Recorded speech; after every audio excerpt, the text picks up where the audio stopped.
পশ্চিমবঙ্গের বর্তমান ঋণের পরিমাণ প্রায় ৮ লক্ষ কোটি টাকা। এটা আপনারা কম বেশি প্রত্যেকেই শুনেছেন। এই টাকাটার পুরোটাই পাচার হয়ে গেছে বাংলাদেশে। চোখে আঙুল দিয়ে আপনাদেরকে আমি হিসাবটা দেখিয়ে দিতে পারি আজকের এই ভিডিওর মাধ্যমে।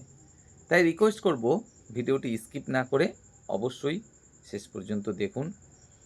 জানুন কিভাবে ৮ লক্ষ কোটি টাকা পশ্চিমবঙ্গ সরকার ঋণ হলো এবং তা পুরোটাই পাচার হয়ে গেল বাংলাদেশে। আশা করি আপনারা SIR যখন শুরু হলো তখন থেকেই লক্ষ্য করছেন হাজার হাজার বাংলাদেশি তারা নিজের দেশে পালাতে ব্যস্ত।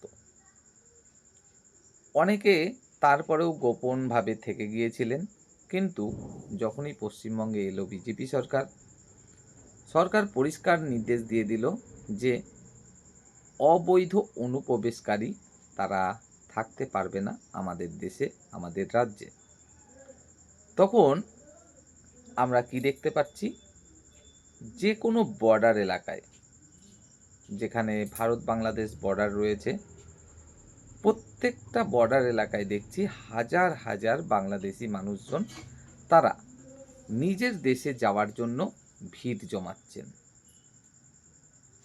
তাদের কাছে যখন সাংবাদিকরা প্রশ্ন করছেন, আপনি কোথায় থাকতেন, কি কাজ করতেন, আপনার ভোটার কার্ড হয়েছে কিনা, আধার কার্ড হয়েছে কিনা, লক্ষ্মীর ভাণ্ডার পেতেন কিনা, সরকারি অন্যান্য সুযোগ সুবিধা পেতেন কিনা, দেখা যাচ্ছে ম্যাক্সিমাম মানুষজনই তারা কি বলছে, হ্যাঁ আমাদের এখানে ভোটার কার্ড হয়েছিল, আধার কার্ড হয়েছে, প্যান কার্ড হয়েছে, আমরা লক্ষ্মীর ভাণ্ডার পেতাম, আমরা কৃষক ভাতা পেতাম, আমরা রেশন পেতাম, আমরা সরকারি গ্যাসের যে ভর্তুকিটা দেয়া হয় সেটা পেতাম, সমস্ত কিছুই সুযোগ সুবিধা তারা কিন্তু পেতেন।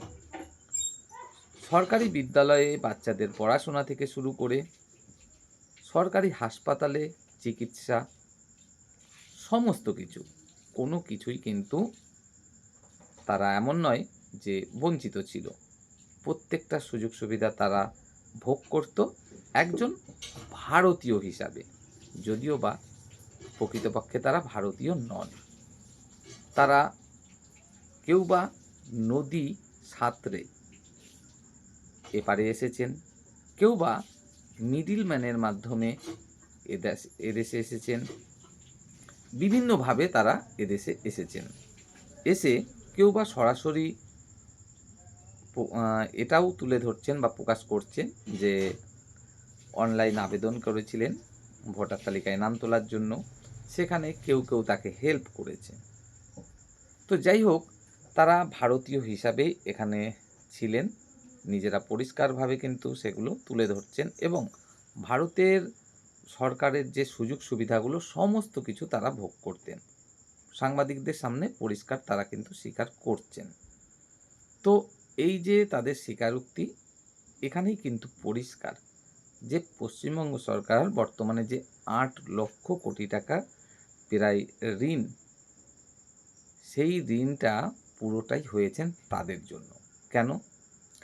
এই যে প্রায় ৯১ লক্ষ ভোটার বাতিল হলো পশ্চিমবঙ্গ থেকে, তার প্রায় 50% আপনারা ধরতেই পারেন মহিলা ভোটার। আর যাদের ভোটার তালিকায় নাম আছে তারা ম্যাক্সিমামই লক্ষ্মীর ভাণ্ডার পেতেন। লক্ষ্মীর ভাণ্ডার একটা সময়ে ৫০০ টাকা ছিল, একটা সময়ে আবার ১৫০০ টাকাও হয়েছিল।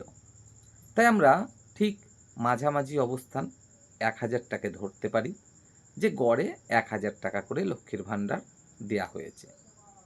যদি ১০০০ করে তারা লক্ষ্মীর ভাণ্ডার পেয়ে থাকেন এবং ৪৫ লক্ষ মহিলা ১০০০ টাকা করে পেয়ে থাকেন, সংখ্যাটা দাঁড়াচ্ছে কত?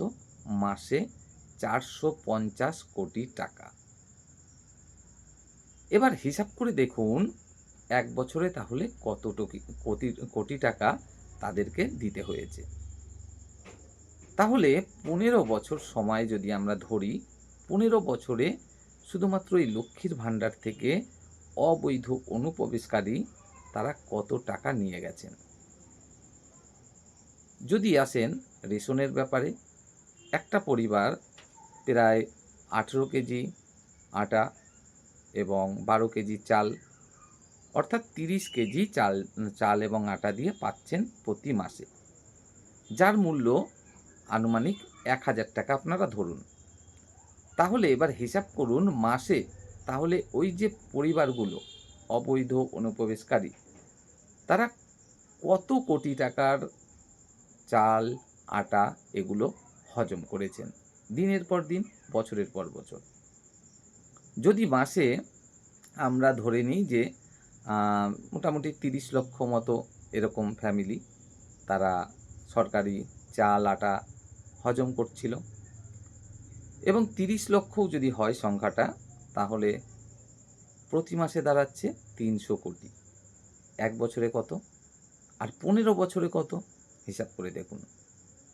শুধুমাত্র এই যে চাল, আটা, রেশন ব্যবস্থা এবং লক্ষ্মীর ভাণ্ডার, এই দুটোর হিসাব করতে গেলেই দাঁড়াচ্ছে 1,35,000 কোটি টাকা।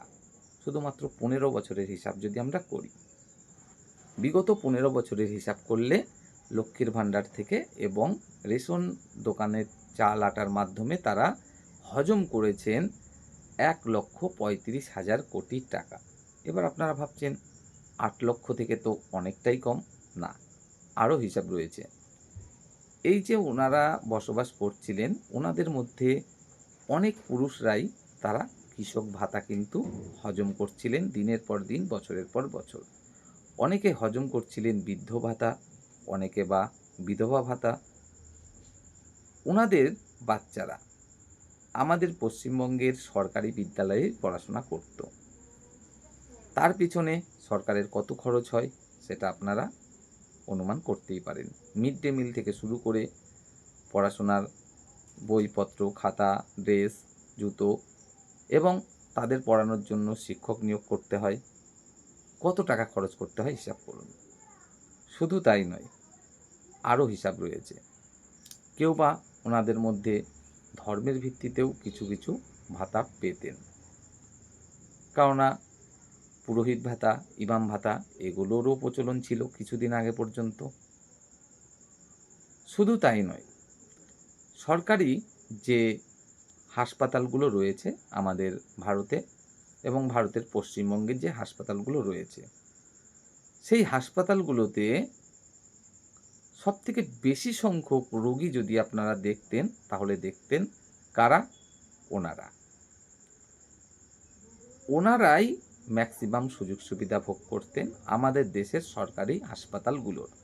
আর একটা হাসপাতালের পিছনে সরকারের কত কোটি কোটি টাকা ব্যয় করতে হয় আশা করি আপনারা খুব ভালোভাবেই বোঝেন। সেই সুবিধাটাও নিচ্ছিলেন কারা? 80% সুবিধা নিচ্ছিলেন ওনারা, আর 20% প্রকৃত ভারতীয়রা। কারণ হাসপাতালে গেলে প্রচণ্ড ভিড়। কাদের জন্য ভিড়? ওনাদের জন্য ভিড়। আর সেই কারণেই ম্যাক্সিমাম মানুষজন বাধ্য হতো কী জন্য?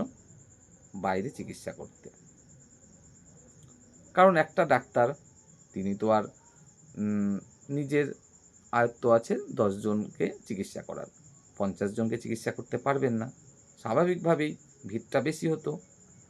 আর এখানকার স্থানীয় বাসিন্দারা তারা তো ওইসবে অভ্যস্ত নয় যে আমাকে দরকার হলে 3 দিন প্রচণ্ড পরিমাণে কষ্ট পেতে হবে, তাও সরকারি হাসপাতালেই দেখাতে হবে। সরকারের সুযোগ সুবিধাটা নেয়ার জন্য বাধ্যতামূলক বাইরে চিকিৎসা করাতো। এটাই তো হচ্ছে যুগের পর যুগ।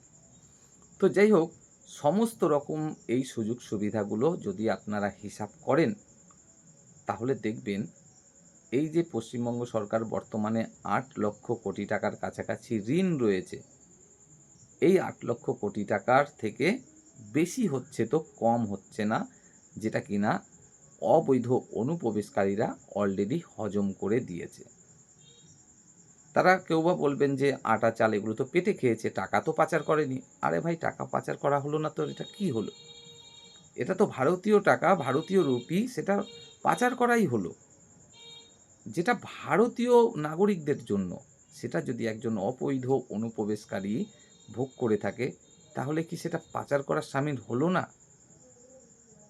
তো যাই হোক, আশা করি আপনাদের বোঝাতে পারলাম কিভাবে বছরের পর বছর, বছরের পর বছর ধরে অবৈধ অনুপ্রবেশকারীরা আমাদের পশ্চিমবঙ্গকে অর্থনৈতিকভাবে পঙ্গু করে দিয়েছে।